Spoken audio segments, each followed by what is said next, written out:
Media के लोग कहते थे कि ये लोग एक साथ नहीं आएंगे। जो साथी कैमरा लेके बैठे हैं वो भी देख लें, सारे साथ हैं। चुनाव अनाउंस हो गया, सब साथ हैं। जिस भावना को तोड़ने के लिए नागरिकता संशोधन कानून के जरिए पूरे देश में गरीबों को नागरिकता से बेदखल करने की साजिश हो रही है, इस साजिश के खिलाफ हमारा एक एक वोट। महात्मा गांधी जी ने छोड़ो हिंदुस्तान का नारा दिया था, छोड़ो हुकूमत का नारा दिया था। आज छोड़ो भाजपा, भाजपा से मुक्ति, ये करने के लिए आप साथ रहेंगे।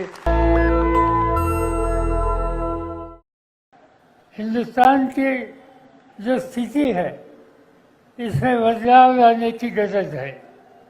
ये बदलाव ला सकते हैं हम सब मिलकर, इकट्ठा होकर।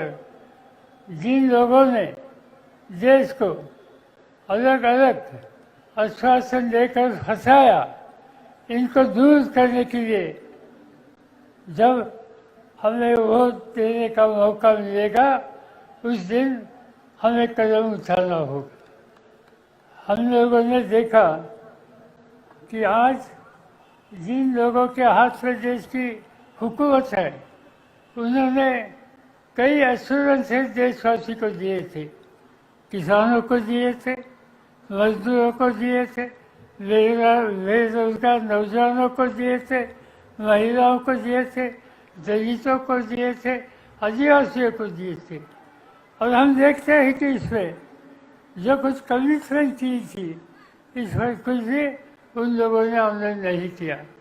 और इसलिए जो लोग वायदा करते हैं और पूरा करते नहीं, उनको दूर करने के लिए हम लोगों को मिलकर कदम उठाना होगा। और ये मौका हम लोगों को अगले महीने में मिलेगा। मैं इतना ही कहना चाहता हूँ। ये और कोई आश्वासन आप लोगों को देंगे। हम पिछले कुछ महीनों से हर दिन टेलीविज़न पर एक झूठी बात सुनते थे, मोदी जी की गारंटी। ये गारंटी चलने वाली गारंटी नहीं, ये गारंटी में सिक्योरिटी नहीं है। और इसलिए गलत गारंटी देकर, गलत आश्वासन देकर उन्होंने एक हम लोगों को अलग रास्ते पर लेने की कोशिश की। एक अच्छी बात होगी कि आज से वो टेलीविज़न पर गारंटी नहीं आएगी, उसको रोकने का काम इलेक्शन कमीशन ने करने का तय किया। इसलिए मैं उनको भी धन्यवाद देता हूँ। मैं कुछ ज़्यादा बोलना नहीं चाहता हूँ, क्योंकि अन्य राज्यों से देश के अन्य हमारे साथी लोग यहाँ हैं। हम और आप हमेशा बोलते हैं। मैं इतना ही कहना चाहता हूँ कि इसी शहर में 42 में महात्मा गांधी जी ने छोड़ो हिंदुस्तान का नारा दिया था, छोड़ो हुकूमत का नारा दिया था। आज उसी शहर में हम लोगों ने ये तय करना चाहिए कि छोड़ो भाजपा, भाजपा से मुक्ति, ये करने के लिए आप साथ रहेंगे। इतना भरोसा रखता हूँ। आपसे इजाजत कहता हूँ। जय हिंद, जय महाराष्ट्र। जब इंडिया गठबंधन की बात होनी शुरू हुई तो हमारे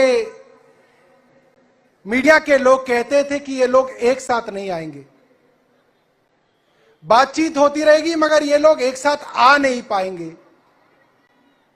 आप लोग देख लीजिए और मीडिया के जो साथी कैमरा लेके बैठे हैं वो भी देख लें, सारे साथ हैं। चुनाव अनाउंस हो गया, सब साथ हैं। अब सोचें कि इन सब लोगों में क्या वो बात है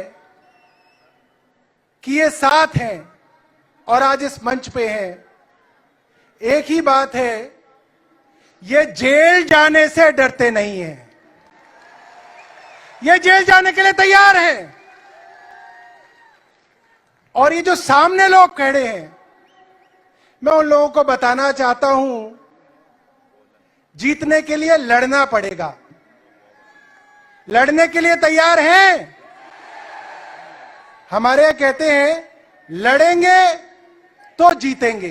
बाबा साहब अम्बेडकर ने कहा था, ये एक वोट है राजनीतिक बराबरी के लिए। सामाजिक और आर्थिक जो गैर बराबरी देश में है, उस गैर बराबरी को मिटाने के लिए ये जो वोट की एक ताकत है, इस ताकत का ठीक से इस्तेमाल करना होगा। एक एक वोट के माध्यम से बाबा साहब अंबेडकर के संविधान की रक्षा करना, इस देश की गंगा जमुनी तहजीब उसकी हिफाजत करना, इस देश में पिछले 75 साल से जो संघर्ष हमने किया है, एक आधुनिक लोकतांत्रिक हिंदुस्तान बने, एक धर्मनिरपेक्ष हिंदुस्तान बने, ये संविधान की भावना है, जिस भावना को तोड़ने के लिए नागरिकता संशोधन कानून के जरिए पूरे देश में गरीबों को नागरिकता से बेदखल करने की साजिश हो रही है। इस साजिश के खिलाफ हमारा एक एक वोट इस आवाज को I have come here to convey my wishes to my dear brother Rahul Gandhi. I stand here with the immense pride of starting of the Bharat Jodo Yatra from Kanyakumari. Your journey has reached Mumbai today. This will reach Delhi soon. India Alliance will from the government.